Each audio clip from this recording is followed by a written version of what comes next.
was buried. For more than 6 centuries, a mysterious book has existed that completely defies every single human attempt to read it. Carbon dating confirms these animal skin pages were prepared in the early 1400s. There are 240 of them, bound in a plain cover and rediscovered in 1912 by an antique book dealer named Wilfred Voynich.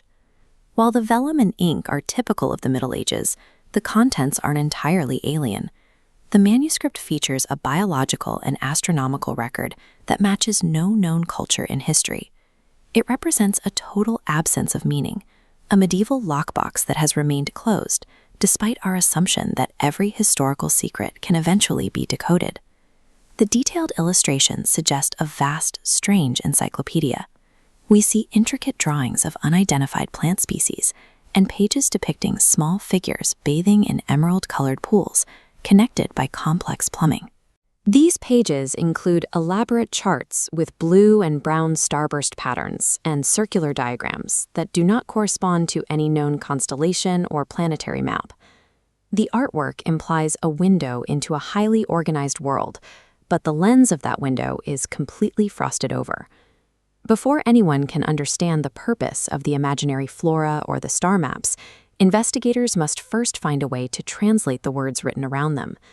The text is written in an entirely unknown alphabet.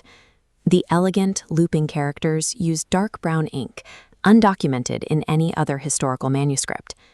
Yet this isn't random symbols.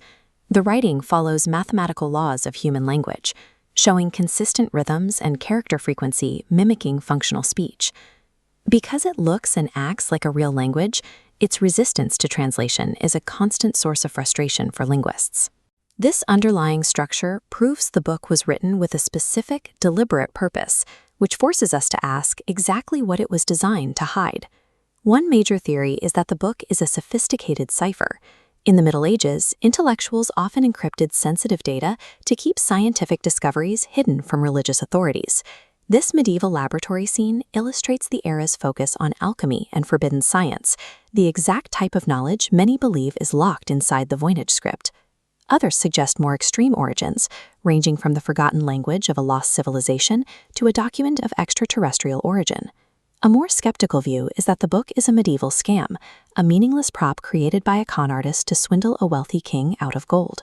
Human analysis alone reached a dead end, even when elite codebreakers from the World Wars attempted to solve it. Cracking this required moving beyond the biological mind.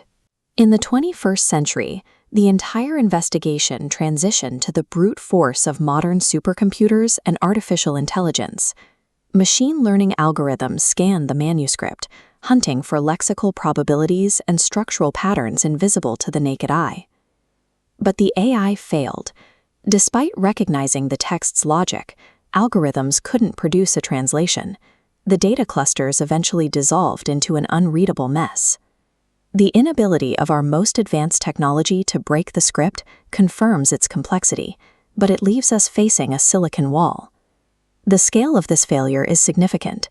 For hundreds of years, the combined effort of linguists, military cryptographers, and modern AI has been neutralized by a single stack of vellum. We live in an age where we assume all information is instantly accessible, and every code has a solution. The Voynich Manuscript stands as a physical reminder of the limits of our knowledge. It proves the past can still guard its secrets. The final mystery lies in the silence this book has maintained against 6 centuries of relentless human and artificial inquiry. Perhaps the greatest mystery isn't what's inside the book, but why it has remained unreadable for centuries.